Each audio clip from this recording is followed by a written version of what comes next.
Hai kawan tunaiku, kembali lagi di Bincang Tunaiku Amar Beng bersama aku, Evri dari People Function.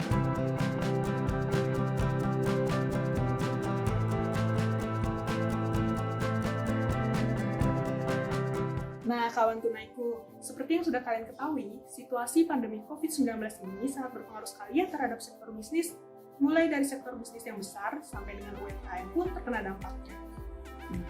Nah, ngomong-ngomong tentang bisnis, sebenarnya aku juga merupakan salah satu pengelola bisnis yang terdampak oleh pandemi ini nih kawan tunaiku. Aku sudah menjual produk makanan dari sebelum adanya pandemi COVID-19. Sebelum adanya pandemi COVID-19 ini, pembeli ada yang langsung ambil makanannya ke rumah aku atau COD. Tapi karena adanya pandemi ini, beberapa pelanggan jadi jarang beli karena tidak bisa COD dan tidak mau kena ongkos kirim dan termasuk mahal ke tempatnya. Selain itu, ada beberapa orang yang mengurangi untuk banyak belanja atau mengurangi intensitas membeli makanannya di pandemi ini. Jadi yang biasanya beli produk aku, sekarang dikurangi intensitas belinya. Bahkan ada yang nggak beli sama sekali semenjak adanya pandemi ini. Dikarenakan pandemi ini, aku jadi lebih meningkatkan promosi usaha aku supaya pembeli produk aku tidak semakin berkurang. Nah, seperti yang kita ketahui juga nih, pemerintah saat ini sedang dalam tahap penerapan new normal. Untuk kita para pebisnis UMKM, apa saja sih yang harus kita perhatikan saat membuka kembali bisnis saat new normal nanti? Tapi sebelum kita mulai, jangan lupa pencet tombol subscribe di bawah ini ya. Kalau udah, yuk kita mulai.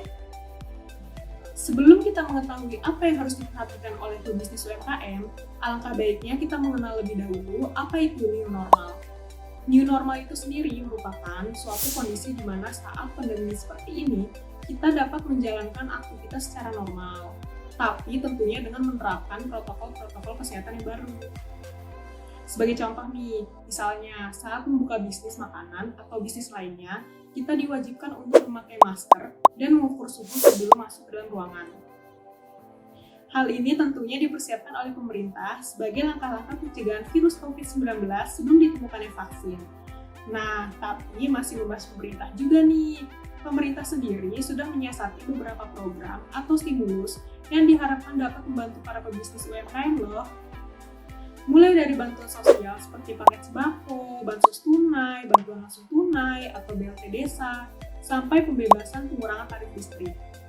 Ada juga bantuan modal kerja yang disalurkan melalui perluasan program kredit usaha rakyat atau KUR atau pembiayaan ultramikro atau UMI. Nah, yang terakhir, pemerintah juga memberikan dukungan ekosistem usaha UMKM, terutama pada tahap awal pemulihan. Nah, setelah kita mengetahui apa itu new normal dan juga apa saja stimulus dari pemerintah untuk UMKM, baru deh kita bisa mulai membahas apa saja hal-hal yang harus kita perhatikan dalam membuka bisnis kembali di era new normal ini.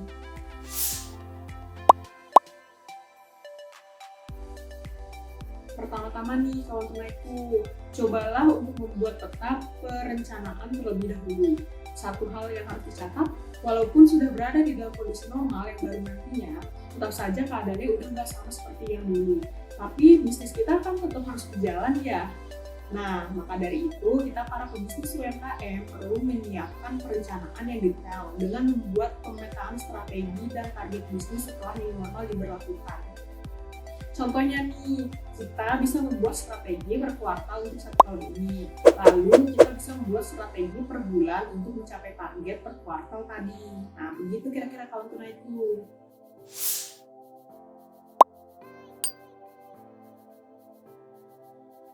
Selanjutnya, kita juga harus menjaga kualitas produk dan jasa yang kita miliki, supaya para customer yakin nih tentang keamanan dan kualitas produk kita itu sendiri. Contohnya, pengukuran suhu saat memasuki toko atau menyediakan hand sanitizer.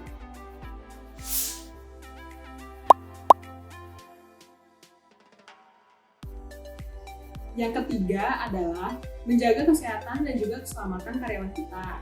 Poin ini cukup penting nih kawan tunaiku, karena karyawan adalah aset usaha kan, terutama juga untuk yang bisnisnya berhubungan langsung dengan customer.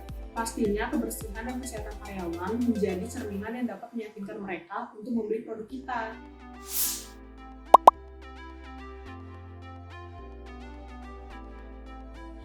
Selanjutnya, kita juga harus memiliki sistem operasional yang fleksibel. Ketika memulai bisnis kembali, kita harus menyesuaikan juga nih permintaan dan ketersediaan barang dan jasa sesuai dengan kondisi yang sedang berlangsung.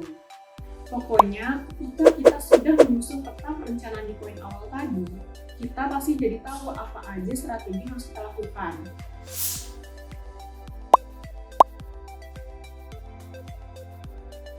Nah, yang terakhir dan yang paling penting, kita juga bisa loh belajar dari dampak pandemi ini.